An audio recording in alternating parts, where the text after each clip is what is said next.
तो कहानी शुरू होती है। एलिशिया अपने हस्बैंड और बेटी के साथ अपनी माँ के घर आ रही थी क्योंकि उसकी माँ बहुत ज्यादा बीमार थी। माँ कोमा में थी।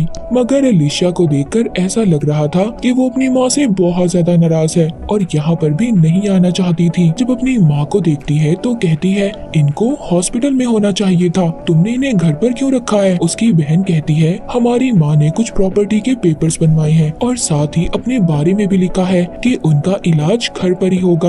एलिशिया का ये मानना था कि उसकी माँ एक चुड़ैल थी जो काला जादू करती थी। एलिशिया एक नर्स थी। अब इधर ही पास में इसको हॉस्पिटल में नौकरी भी मिल गई थी। एलिशिया की बहन बताती है कि हमारी माँ ने पिछले 3 सालों से खुद को कमरे में बंद किया हुआ था। वो सिर्फ और सिर्फ रोती और चिल्लाती थी और अपने लिए मौत की बात करती थी। हम देखते हैं यहाँ पर आते ही एलिशिया की बेटी नोरा को अजीब से सपने आने लगे थे। वो अपनी नानी के कमरे में है और उनके पास से एक लड़की उठ रही है।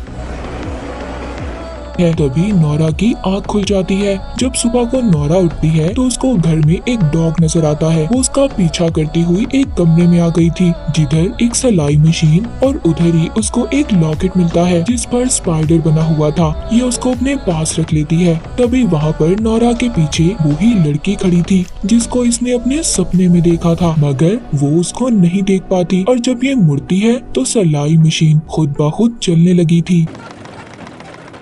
अब जिसके बाद खैर नोरा को पहले एलिशिया स्कूल छोड़ती है और फिर खुद हॉस्पिटल चली जाती है, मगर इसका हस्बैंड घर पर अकेला था। वो इलेक्ट्रिशियन था जो घर पर रहकर छोटे मोटे काम करता था। अब वो तभी एक कमरे में जाता है जहाँ पर बहुत सारी ऐसी चीजें पड़ी थी जिसको काले जादू के लिए इस्तेमाल किया जाता था। अब इसको भी यकीन हो गया था कि एलिशिया की माँ चुड़ैल थी जो काला जादू करती थी। जब ये उसकी माँ के कमरे में बैठा था तभी वो अपनी एक आँख खोलती है जिससे एलिशिया का हस्बैंड डर गया था और कमरे से बाहर आ जाता है। अगले दिन इनके घर पर वकील आता है जो प्रॉपर्टी के पेपर्स पढ़कर सुनाता है कि एलिशिया की माँ ने सारी जायदाद अपनी नवासी नोरा के नाम कर दी है। सब सुनकर बहुत हैरान थे और एलिशिया की बहन को तो बिल्कुल अच्छा नहीं लगता। तभी नोरा अपनी नानी यानी कि एलिशिया की माँ के पास जाती है और उनसे ऐसी बातें करने लगती है कि जैसे वो उसकी बातों का जवाब दे रही हो। तभी नोरा के डैड उधर आते हैं और आकर उसे वहाँ से ले जाते हैं। अब वहीं पर जो एलिशिया के अंकल वकील के साथ आए हुए थे वो बताते हैं, तुम्हारी माँ कोई बुरी औरत नहीं थी बल्कि अपने हस्बैंड की मौत के वो कुछ पागल सी हो गई थी, जिसके बाद उन्होंने ये सब शुरू कर दिया। और एलिशिया, तुम्हें तो अपनी माँ का शुक्रिया अदा करना चाहिए। मैं जानता हूँ तुम्हारे हालात अच्छे नहीं है और नोरा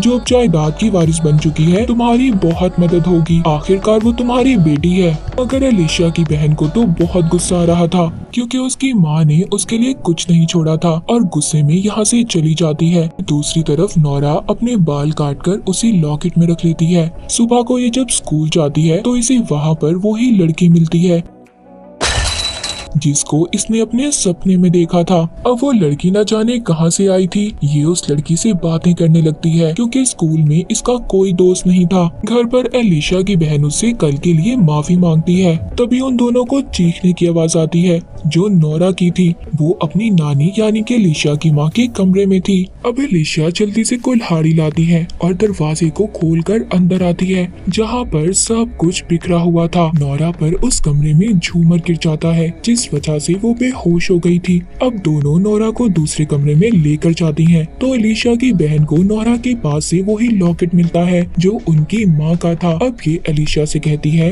तुम प्लीज अपनी बेटी पर नजर रखो। मुझे लगता है हमारी माँ नोरा को उसी शीशे के सामने लेकर जाना चाहती है। मगर एलिशिया को कुछ याद नहीं था। अब उसकी बहन उसको याद करवाती है। कहती है, बचपन में जब उस रात हमारा कजन भी हमारे साथ था और उस रात वो मुझे और हमारे कजन को शीशे के सामने ले गई थी, तभी हम बूढ़े लगने लगे थे।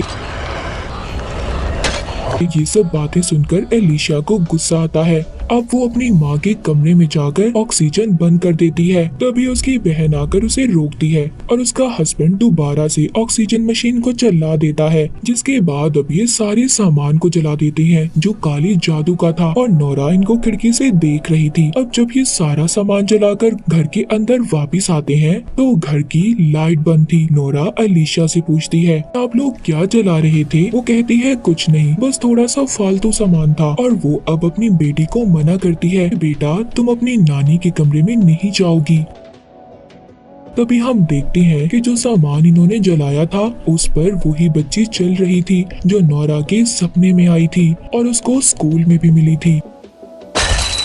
अब ये बच्ची एलिशा की माँ की आवाज में बात कर रही थी क्योंकि एलिशा की माँ ने बच्ची के जिस्म को अपने काबू में कर लिया था। अगले दिन एलिशा के हस्बैंड को काम के सिलसिले में फोन आता है। अब वो एलिशा को बताता है कि जब मैं ये काम खत्म कर लूंगा हम ये शहर छोड़कर चले जाएंगे। उधर जब एलिशा की बहन अपने स्टोर पर काम कर रही थी तभी उसको अपनी माँ का पुराना ख्याल आता है कि कैसे बचपन में वो इसको तकलीफ देती थी और उन्होंने अपना जादू करते हुए इसके मुंह में हाथ डालकर एक दांत भी तोड़ दिया था। तभी प्रेजेंट यानी मौजूदा वक्त में हम नोरा को देखते हैं जो उस बच्ची के साथ बैठी थी जो उसके सपनों में आती थी। ये दोनों अब दोस्तें बन जाती हैं। तभी वो बच्ची नोरा को वही लॉकेट देती है जो एलिशा की बहन ने उससे ले लिया था। मतलब उस बच्ची के अंदर एलिशा की माँ की रूह आत्मा थी। तभी उधर घर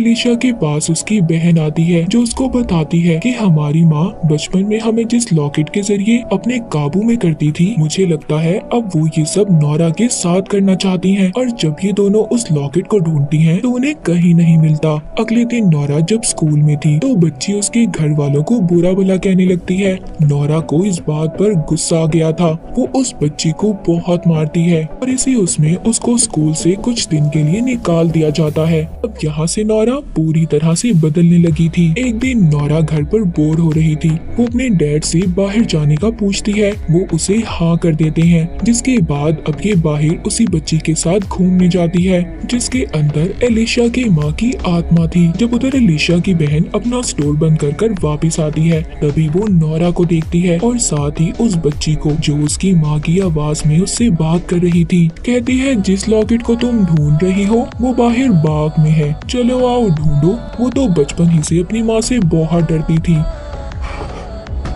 इसीलिए उनकी बात मान लेती है। अब जब ये बहुत बड़ा गड्ढा खोद लेती है तो नोरा उसे लॉकेट दिखाकर पूछती है क्या आप इसे ढूंढ रही हैं? अब एलिशा की बहन को बहुत गुस्सा आता है। वो जैसे ही उस बच्ची पर हमला करती है तभी नोरा खोदने वाला बेलचा उठाकर उसे मार देती है। लेकिन अब वो बच्ची एलिशा की माँ के रूप में बदल जाती है और अपनी बेटी को मार देती है और उसको उसी गड्ढे में दफना देती है। उधर एलिशा और उसका हस्बैंड नोरा के लिए परेशान थे। वो उसको ढूंढ रहे थे क्योंकि वो अभी तक घर नहीं गई थी। अब जब नोरा घर आ गई थी तभी वो एलिशा की माँ के कमरे में जाती है। उसके साथ दूसरी बच्ची भी थी जो एलिशा की माँ से कह रही थी नोरा अब सब करने के लिए तैयार है, मतलब उसको सिर्फ अपनी नानी की आंखों में देखना होगा। इधर नोरा थोड़ी सी डरी हुई थी क्योंकि उसने एलिशा की बहन को मार दिया था। इधर जैसे ही एलिशा की माँ अपनी आंखें खोलती है उधर बहुत ही खौफनाक किस्म का डीमन आ जाता है और अब कोई काले रंग की चीज नोरा के चेहरे से चिपकती है और उसके मुंह के अंदर चली जाती है जिसके बाद नोरा अब पूरी तरह से बदल चुकी थी। अब एलिशा अपनी बहन को ढूंढना शुरू कर देती है। वो कहीं पर भी नहीं मिल रही थी। ये अब जब उसके घर जाती है तो वहाँ पर ये देखती है एक डॉग उधर घूम रहा था जिधर एलिशा की माँ ने इसकी बहन यानी कि अपनी बेटी को दफनाया था। तो नोरा उधर जाकर उस डॉग को टांग मारकर भगाती है। ये सब करते हुए एलिशा ने उसे देख लिया था। नोरा उसके साथ भी बहुत ही अजीब तरह से पेश आ रही थी मगर उसे तब भी कुछ पता नहीं चलता। अब ये अपने हस्बैंड के साथ जाकर पुलिस में अपनी बहन के गुम होने की रिपोर्ट लिखवा देती है। तभी नोरा एलिशा की बहन के घर जाकर उस डॉग को मार देती है। उसकी कब्र के गिर्द घूम रहा था। इसके बाद वो अपनी नानी के कमरे में आकर अलमारी खोलती है। खोलने के बाद उसको एक बॉक्स मिलता है जिसमें 3 लॉकेट थे। एक में दांत, दूसरे में नाखून और तीसरे में कटी हुई उंगली थी। नोरा वहाँ पर ऑक्सीजन को बंद कर देती है और कहती है अब मुझे ये जिस्म नहीं चाहिए। मतलब नोरा के अंदर एलिशा की माँ की आत्मा थी जिसने अपने जिस्म को छोड़कर नोरा को पूरी तरह अपने काबू में कर लिया था। वो जब चाहे आ सकती थी और जब चाहे जा सकती थी। उसे ये भी धमकी देती है कि अगर उसने इस बारे में किसी को बताया अच्छा नहीं होगा। अब रात को खाना खाते हुए एलिशा का हस्बैंड उससे पूछता है कि तुम्हारे डैड कैसे मरे थे। वो बताती है मेरे डैड हर वक्त बाहर रहते थे। एक दिन जब वो घर वापस आए तो मैं और मेरी बहन अपने डैड के साथ खेलना चाहती थी मगर मैं सीढ़ियों के नीचे छुप गई और जब वो मुझे ढूंढने आए तो सीढ़ियों से नीचे गिरकर उनकी मौत हो गई। जिसकी वजह से मेरी माँ हमेशा मुझे और मेरी बहन को हमारे डैड की मौत का कसूरवार समझती थी। तभी नोरा कहती है कि तुम झूठ बोल रही हो। ये कहकर वो चली जाती है कि उसके अंदर तो एलिशा की माँ की आत्मा थी। नोरा के डैड जब ये देखते हैं तो वो अपनी बेटी का ऐसा रवैया देखकर कहते हैं मुझे जल्द ही सब काम खत्म कर वापस जाना होगा। अब नोरा एलिशा की माँ के कमरे में जाती है और पूछती है कि आप एलिशा को मारने वाली है। वो कहती है नहीं, मैं उसके हस्बैंड को मारूंगी ताकि वो सारी जिंदगी तड़पती रहे। ये सब बातें एलिशा ने भी सुन ली थी और अपने हस्बैंड को घर आने का कहती है, मगर वो फोन नहीं उठा रहा था। जब ये अपनी माँ के कमरे में जाकर देखती है तो उधर कोई भी नहीं था। इसको बेसमेंट से आवाज आती है। ये जब जाकर देखती है उधर इसकी माँ थी जो अचानक इसके सामने आ जाती है। तभी हम देखते हैं कि एलिशा का हस्बैंड भी आ चुका था। वो अपनी बेटी नोरा से पूछता है तो वो बताती है कि वो बेसमेंट में है।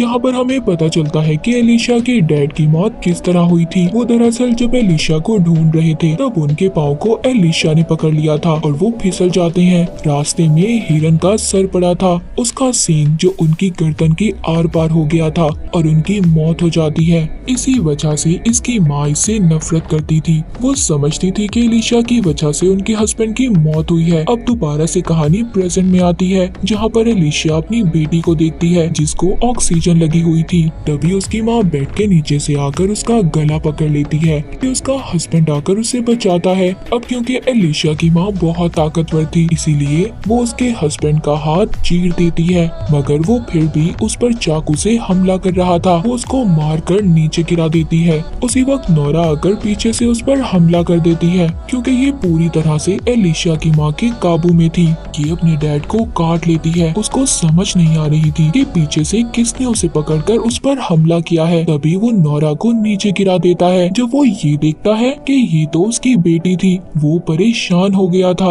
अब यहाँ पर एलिशा जानती थी अगर उसकी माँ जिंदा रहेगी तो नोरा भी जिंदा रहेगी। वो अपनी माँ को सांस देती है, तभी नोरा भी जिंदा हो जाती है। जिसके बाद कहानी में हम एलिशा की माँ को हॉस्पिटल में देखते हैं। उनके पास नोरा आती है, कहती है आपको ये दुनिया छोड़कर जाना होगा। वो ऑक्सीजन को बंद करके वहाँ से जाने लगती है। उसके पीछे उसके नाना भी थे। जैसे ही वो पीछे मुड़ती है उसके नाना एक अजीब से डीमन में बदल जाते हैं और एलिशा की माँ भी नोरा का गला दबाने लगती है। तभी नोरा को होश आ जाती है। मतलब ये सब उसका एक सपना था। वो अपने माँ बाप से कहती है कि आप लोगों को मैं बहुत प्यार करती हूँ। इसके बाद हम गुमशुदा होने का पोस्टर देखते हैं जो एलिशा की बहन और उसी बच्ची का था जो नोरा के साथ होती थी। ये दोनों मर चुकी थी मगर इसके बारे में कोई नहीं जानता था। अब कहानी के आखिर में हम नोरा को देखते हैं जो एलिशा और अपने डैड के साथ घर वापस जा रही थी। तभी वो गाड़ी की सीट पर बैठकर कुछ खुरच रही थी। ऐसा ही एलिशा की माँ भी करती थी। मतलब अब भी उनकी आत्मा नोरा के अंदर थी। शायद एलिशा का कभी पीछा नहीं छोड़ेगी। कहानी के आखिर में हम जान पाते हैं कि एलिशा की माँ अपने हस्बैंड की मौत की जिम्मेदार अपनी बेटियों को समझती थी। वो एलिशा की इसलिए दुश्मन थी क्योंकि उसको ऐसा लगता था कि इसने अपने डैड को जानबूझकर मारा है, इसीलिए उसने काला जादू सीखा, एक डायन बन गई। इसी के साथ ये मूवी यहीं पर खत्म हो जाती है।